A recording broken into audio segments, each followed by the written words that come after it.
de DPP4 y las glitazonas para disminuir aún más la hemoglobina glicosilada en pacientes que no hubieran respondido a metformina. La combinación es eficaz.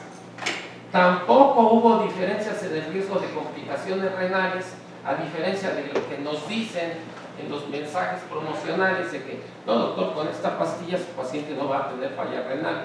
En un estudio, ustedes pueden decir, bueno, yo vi por ahí un pequeño estudio con 250 millones de pacientes donde se vio que no les iba peor. Y en tercer lugar, por comparación con pacientes tratados con DPP4, los que recibieron sulfonilureas no tuvieron riesgo cardiovascular significativo de infarto ni de complicaciones ortopédicas. Esta es la evidencia que hay hoy de las medicinas que usamos en el mundo real. La que sigue, por favor. Entonces, ¿tendrá futuro? Entonces, ¿será posible pensar en combinar la glimepiridina con una nueva clase terapéutica? Pues ya lo están haciendo. En el British Medical Journal Open de finales del año pasado se publicó este artículo. Se va a correr un estudio para comparar el uso de glimepiridina contra la glimepiridina más linagliptina en pacientes con diabetes MODY 3. Ustedes saben que la diabetes MODY describe a un grupo, una categoría diferente de diabetes que se caracteriza por tener defectos en genes codificadores hepáticos o pancreáticos. Se va a hacer este estudio pensando que a los pacientes tratados con glimepiridina y linagliptina les puede ir mejor, porque además de tener el beneficio del sinergismo terapéutico, van a tener menos riesgo de hipoglucemia porque la dosis de glimepiridina va a ser menor. El DPP4 va a dar su efecto insulinotrópico, mientras que el agonista de GLP-1 va a proteger contra el riesgo de hipoglucemia por aumentar las concentraciones de glucagón. La glimepiridina, por su lado, va a compensar la disminución de la síntesis de insulina por las células beta. Este estudio, entonces, lo que está planteando ya es la creación de una combinación triple de metformina, glimepiridina y un inhibidor de DPP4. La que sigue, por favor. Conclusiones. La siguiente. Ante la pregunta de si las sulfonilureas siguen vigentes en la práctica clínica, el año pasado en el Lancet de Endocrinología se publicó una revisión muy buena a cargo de Kamlesh Kunti y de la doctora Melanie Davis, de dos, ahorita me parece que son los dos diabetólogos de moda, son los que, uno de los que más conferencias están impartiendo. Son las conclusiones de mi presentación antes de llegar a la conclusión para intervenir en la glucotoxicidad. Las sulfonilureas fueron los primeros antidiabéticos orales y junto con la metformina siguen siendo los fármacos más utilizados en el tratamiento de la diabetes tipo 2 en el mundo.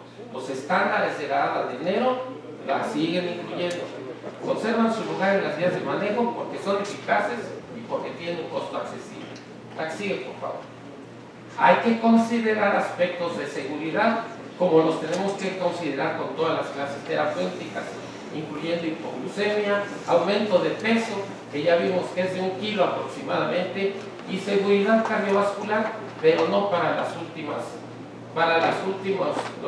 representantes. Y establecer que la selección para utilizarlas se debe de basar en la duración de la diabetes, en el riesgo de hipoglucemia, en la edad, la eficacia y los costos. La siguiente. Las sulfonilureas nacieron con un malfario, se comenzaron a estudiar clínicamente en un estudio en Estados Unidos que se llamó el proyecto del grupo universitario. Este estudio se publicó en JAMA a fines de los 50, pero era un estudio que tenía muchas deficiencias metodológicas, incluyendo exposición, clasificación. Los pacientes no estaban bien valorados desde el punto de vista cardiovascular y los resultados fueron pésimos. Fue como el estudio ACORD 50 años antes. Mientras que el estudio UCA-PDS a mediados de los 90 demostró que los pacientes tratados con sulfonilureas de primera generación tenían menor riesgo de complicaciones microvasculares y no tenían aumento del riesgo cardiovascular. La que sigue, por favor.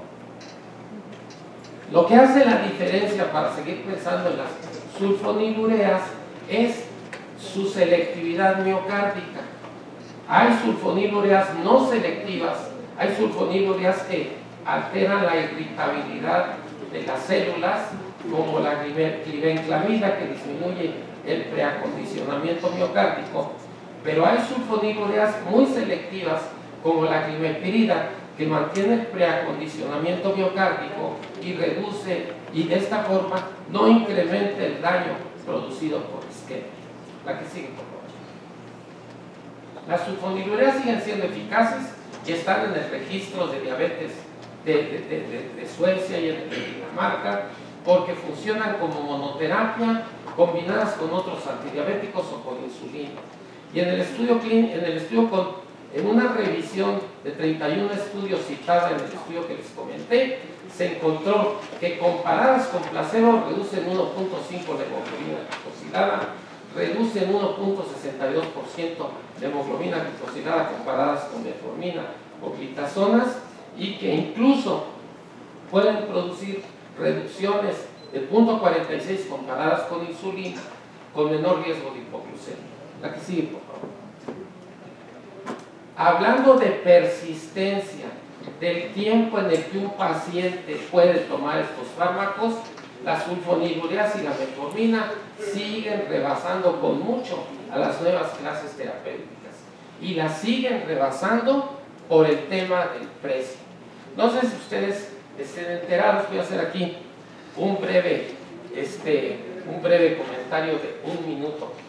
No sé si estén enterados que en la actualidad en Estados Unidos hay una enorme discusión ya a nivel de Congreso por el precio de los medicamentos para la diabetes, y particularmente por el precio de las insulinas.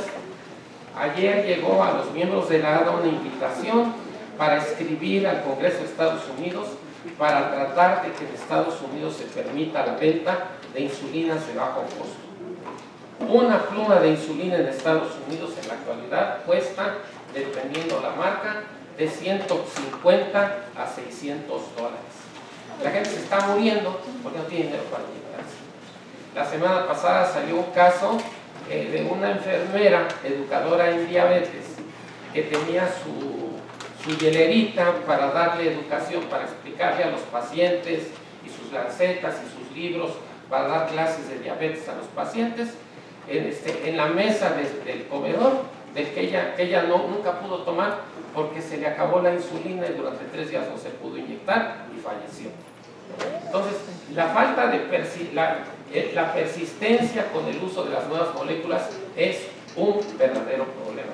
Yo los invito, si no leen en inglés, por lo menos que googleen y que escriban el costo de la insulina actualmente en Estados Unidos. No hay una resistencia tremenda. Ricos o pobres, todos tienen que pagar lo mismo. Y la insulina más barata en Estados Unidos, la pluma de insulina más barata en Estados Unidos cuesta en la actualidad el doble que la pluma de insulina más cara que se vende aquí. Entonces es un problema, y ese problema afecta a la adherencia y la persistencia. Por ejemplo, en el caso de las sulfonilureas, el estudio ADOP, que fue un estudio en el que se evaluó en el mundo real la persistencia con los fármacos, mostró que un paciente con diabetes en Estados Unidos puede tardar hasta 2.7 años antes de necesitar otro medicamento, y en el 67% de los casos puede aguantar hasta 4 años. Las sulfonilureas son competitivas con todos. Ya vamos a terminar. La que sigue, por favor. La que sigue. 2 slides más. ¿Cuáles son entonces las consideraciones prácticas? La selección del tratamiento depende de la respuesta al tratamiento y del riesgo de hipoglucemia. El tratamiento combinado produce una disminución sostenida de la hemoglobina glucosilada y menor riesgo de hipoglucemia. Y debemos pensar en dosis menores en pacientes de mayor edad con comorbilidades o deterioro cognitivo. La última, la siguiente. Bueno, la anterior, nada más para mostrarles, decir algo. En todos los tipos de diabetes coexisten todos los efectos. Nuestro enfoque ha sido reduccionista y lo que hacemos es tratar con una pastilla un defecto, pero en todos coexisten varios. La que sigue. Nuestra estrategia terapéutica debería de ser tratar la resistencia a la insulina con un fármaco como la metformina y añadir glimepirida para bajar la resistencia a la insulina y aumentar la secreción de insulina. Añadir insulina basal a la metformina y la glimepirida para reducir la resistencia a la insulina, aumentar la secreción postprandial de insulina, corregir la glucosa en ayunas, mejorar la eficacia del antidiabético y poder administrar menos insulina. Y nuestra tercera alternativa, mostrada en el estudio de MODI 3, sería combinar metformina y glimepirida con un inhibidor de DPP4 para reducir la resistencia a la insulina, mejorar la secreción postprandial, reducir el riesgo de hipoglucemia, producir menos aumento de peso y conservar las células beta. Gracias.